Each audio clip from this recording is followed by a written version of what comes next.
में बेहद महत्वपूर्ण स्थान है इनका। सर, मेरा पहला सवाल आपसे यही रहेगा, पटना के शहरी मतदाता की सबसे बड़ी चिंता क्या लगता है, क्या है? देखिए, बिहार में शहरीकरण थोड़ा स्लो रहा, इस बात को हम लोग हमेशा कहते हैं, लेकिन पिछले 5 वर्षों में 12% से करीब 17% तक शहरीकरण में हुआ। तो जब अर्बनाइजेशन बढ़ेगा तो अर्बनाइजेशन की चुनौतियां भी बढ़ती। और जो अर्बनाइजेशन की सबसे इम्पॉर्टेंट चीज सिस्टम होता है, ट्रैफिक सिस्टम, अर्बनाइजेशन में स्प्रेडिंग ऑफ द जो शहर का विस्तारीकरण हो, और साथ ही साथ शहर के इंफ्रास्ट्रक्चर को आप कैसे और स्ट्रेंथन कर सकते हैं, उस दिशा में काम। अभी हाल फिलहाल बारिश हुई थी तो तमाम रील्स लोग बनाते हुए नजर आए थे, स्विमिंग पूल में तब्दील हो गई थी सड़कें। नहीं, आप अभी जो पिछले महीने जो बारिश हुई, मात्र 12 घंटे के अंदर पटना के कई जो इलाके डूबे थे, जो लो लैंड एरिया है, उन इलाकों से 12 घंटे के अंदर बारिश से पानी निकल गया। बिहार वो राज्य है जिसमें खास करके पटना, जिस राजधानी की बात आप कर रहे हैं, इसका ज्योग्राफी इस प्रकार का है कि पानी हमेशा इसमें डिवाटरिंग किया जाता है। जैसे आप मुंबई को देखते हैं कि एक तरफ समुद्री तट है, वैसे ही पटना का एक तरफ गंगा है और दूसरी तरफ पूरा बाईपास है। तो पानी का डिवाटरिंग, और उधर से उत्तर में आप कह सकते हैं पश्चिम के इलाके जो बचे हुए हैं, उधर पुनपुन नदी है। तो कहीं ना कहीं हमको वाटर को शहर से बाहर निकालने के लिए डिवाटरिंग करना पड़ता है, इसलिए हमेशा ये टाइम रहता ही है। लेकिन जो एक समय हफ्ते भर तक पानी रहता था, आज मात्र 12 घंटे के अंदर सभी इलाकों से पानी निकल जाता है। ये है बदलाव।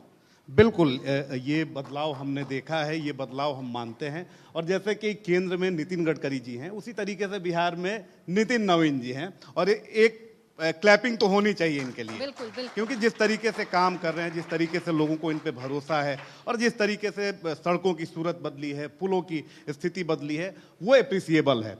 अब क्योंकि नितिन नवीन आए और पॉलिटिक्स की बात ना हो, यूथ पॉलिटिक्स की बात ना हो, ऐसा हो नहीं सकता है, क्योंकि चुनाव के अब बहुत कम दिन बाकी है।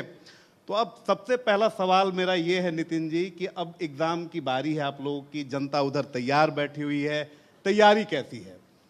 देखिए, जो लोग एग्जाम में पढ़ते हैं उनका पढ़ाई रिजल्ट अलग आता है, जो लोग पूरा साल पढ़ाई करते हैं उनका रिजल्ट दूसरा आता है।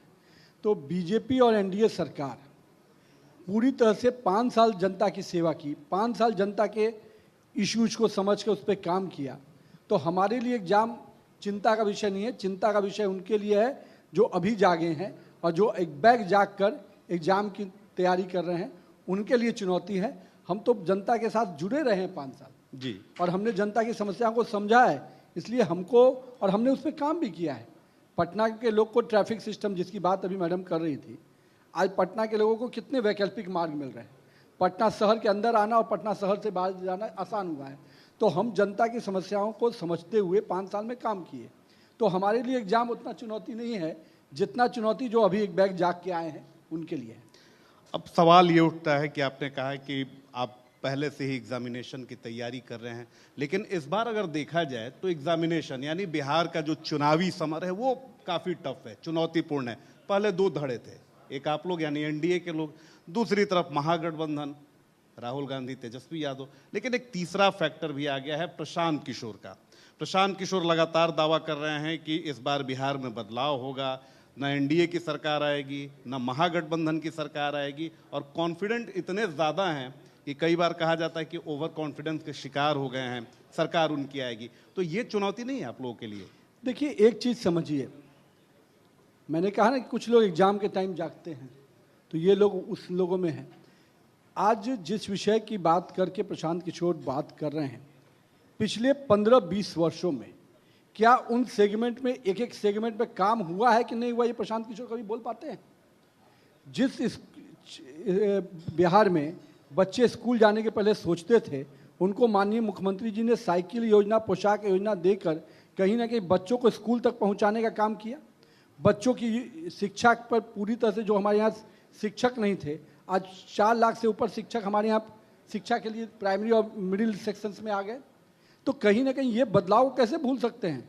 और जिस प्रशांत किशोर जी की बात आप करते हैं, प्रशांत किशोर जी को ये आंकड़ा भी बताना चाहिए कि जब से एनडीए सरकार बनी उसका ग्रोथ लेवल क्या है, और आज जिस शासनकाल की बात आप करके राजनीति रोटी सेकना चाहते हैं, उसके ग्रोथ का रेट क्या था और किस चीज़ की वकालत कर रहे हैं? क्या वो चैलेंज कर सकते कि बिहार का रोड इंफ्रास्ट्रक्चर नहीं बदला? क्या वो चैलेंज कर सकते कि बिहार में बिजली में बड़े परिवर्तन नहीं हुए?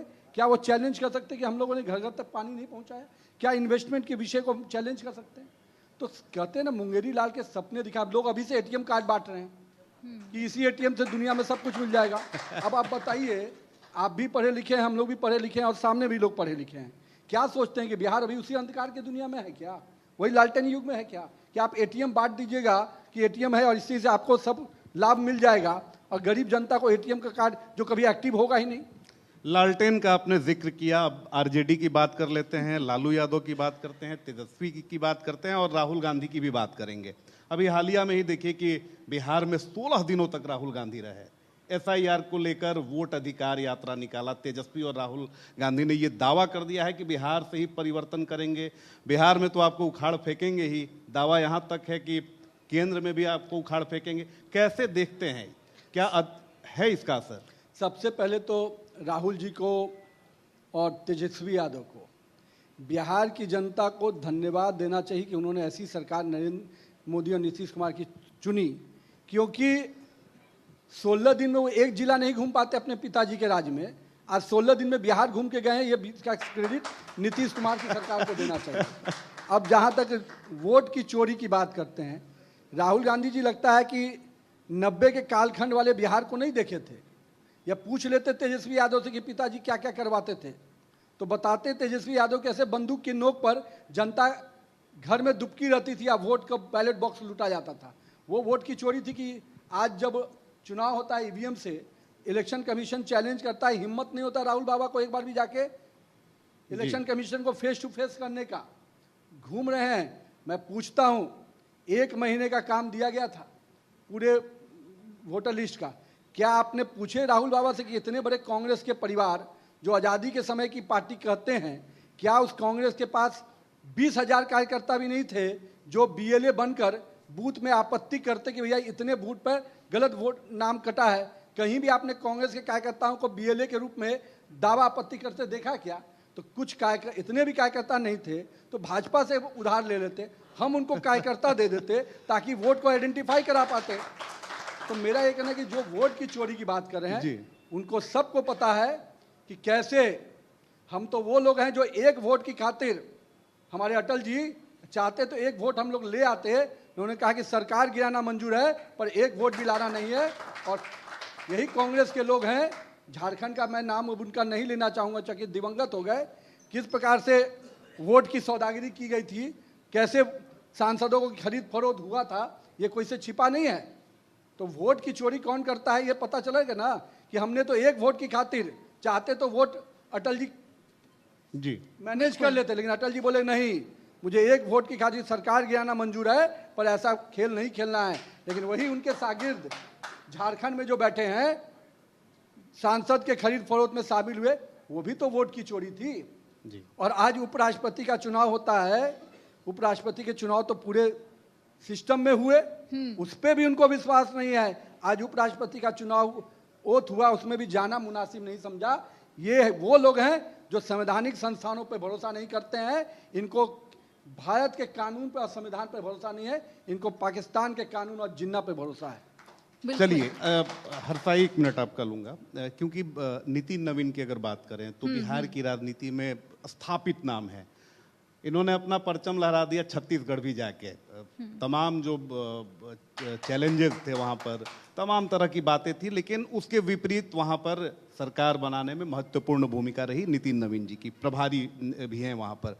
अब सवाल ये उठता है कि तेजस्वी यादव की अगर बात करें तो एक तरफ आपके तरफ देखें तो मुख्यमंत्री नीतीश कुमार के चेहरे पर चुनाव लड़ा जाएगा, दूसरी तरफ तेजस्वी यादव पूरा परचम लहरा रहे हैं कि महागठबंधन के सीएम फेस वही हैं। हालांकि अगर देखें तो अभी कांग्रेस उस पर कुछ कह नहीं रही है, इनकार की है।